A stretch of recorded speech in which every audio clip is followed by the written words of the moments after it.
Shubor nakaslem jong unongsan hima.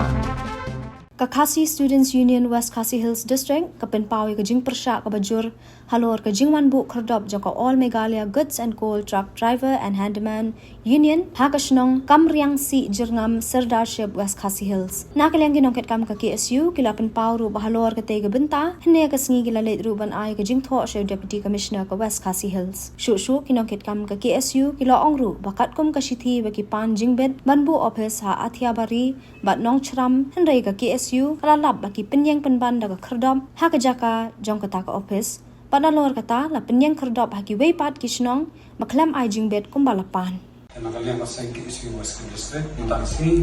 lawan nilawan itu dia DC yang Western District pada kerja kedua jungi kerja keren kalau nakaliang jungi isok persya kali kejiwan bo jong ganita All Meghalaya Goods and Coal Career Truck Driver and Handyman Union kali ga asyun ng Pinapo Garo Hills di nakaliang jungi isok persya kali ga asyun katumuan po papanjingbet ng komisyoner malbo ang tiyapo ng Srambat ako at Yabari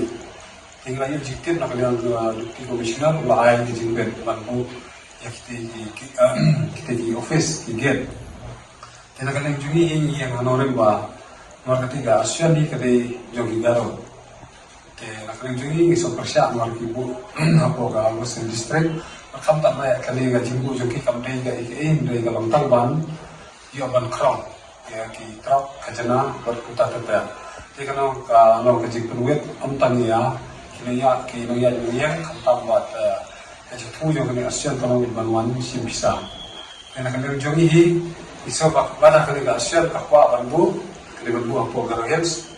bat kana manjam ki jaka jo Khasi Hills makuma isu ki get mentara ki dan ndre kali anga High Court Klay order berpesangat dan ini sibuk tiga kasih awang no, beri kelipat kesib